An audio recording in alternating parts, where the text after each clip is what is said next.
sammen. I dag vil jeg gerne lave sådan en 10 summer must-haves, og den er beauty-inspireret, så det vil sige, at jeg har kun beauty-ting med. Og hvis I gerne vil have en, som er fashion-inspireret, så vil jeg meget gerne skrive det ned i kommentar. Men ja, jeg har 10 forskellige beauty-produkter, som jeg gerne vil forestille jer, som er helt klart et summer must-haves for mig. Fordi jeg elsker de her ting, og de er bare perfekte til sommer. Og undskyld, jeg piller lidt meget med mit hår, det skal jeg nok lade være med. Okay, så den første sommer must have for mig, det er helt klart en hånddesinfikator, fordi man, hvis man er ude at rejse, skal man måske til klamme toiletter, eller røre ved et eller andet mega klamt noget. Og så er det vigtigt for mig at have sådan en med i tasken. Og min er bare fra Plum, eller sådan noget. Og det er sådan en gel, ja. Så den er i hvert fald rigtig, rigtig god.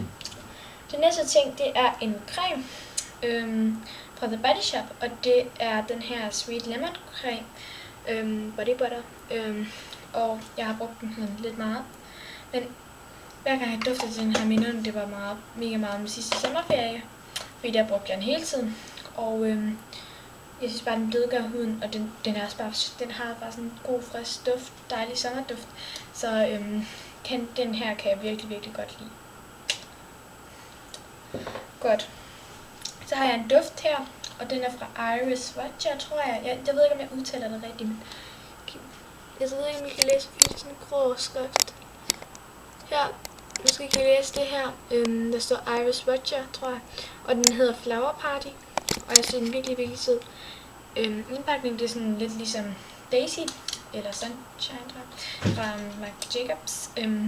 Men den her dufter bare rigtig, rigtig dejligt frisk, og ja, den er overhovedet ikke tung, eller sådan noget, den passer.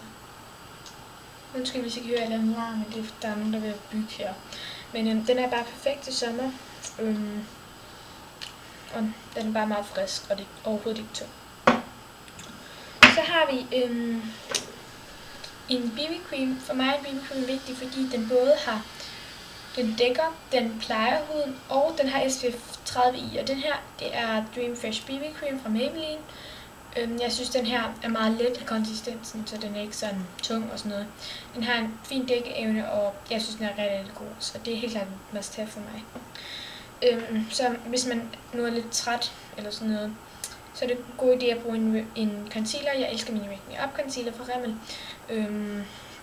For den lysner bare virkelig, virkelig godt op under øjnene.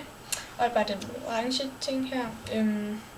Og ja, den har sådan en svampe ting her. Men den er også rigtig, rigtig god til at dække urenheder. Så det er i hvert fald en rigtig, rigtig god concealer. Så for at ens ansigt ikke skal se så spættet og skinnende ud, som det tit kan gøre, er at bruge BB cream eller sådan noget, så skal man sætte det hele med en puder. Og den her puder, jeg har lige nu, det er den eneste, jeg kan passe, som jeg har. Jeg har en hel masse puder. Men ja, det er en, jeg købte til 25 kroner, den er faktisk rigtig, rigtig god. Det er Rimmel London Match Perfection Ultra Creamy Compact Powder.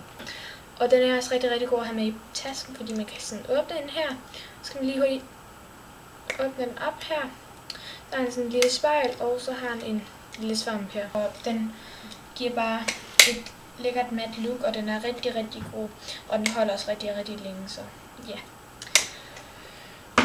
Så har vi, hvis man nu er i Danmark for eksempel, kun holder ferie i Danmark, eller hvis man bare ikke er den type, der får så meget sol, eller som bare gerne vil have sådan et sommerglød, så kan man bruge en bronzer.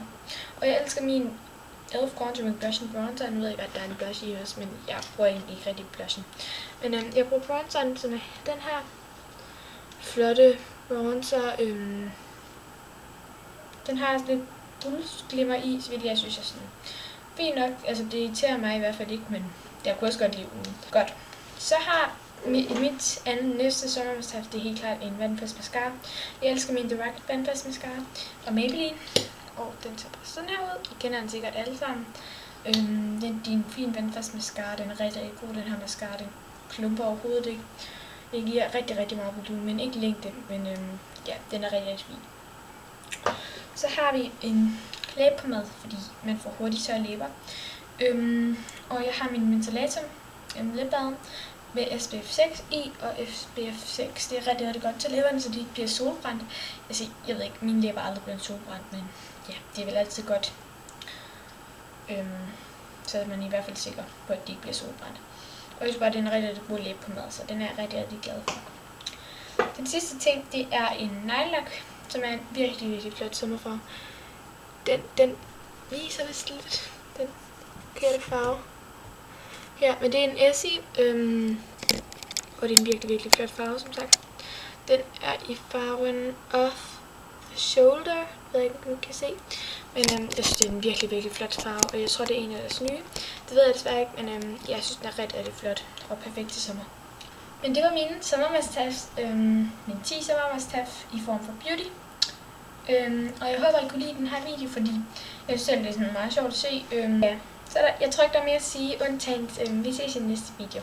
Hej!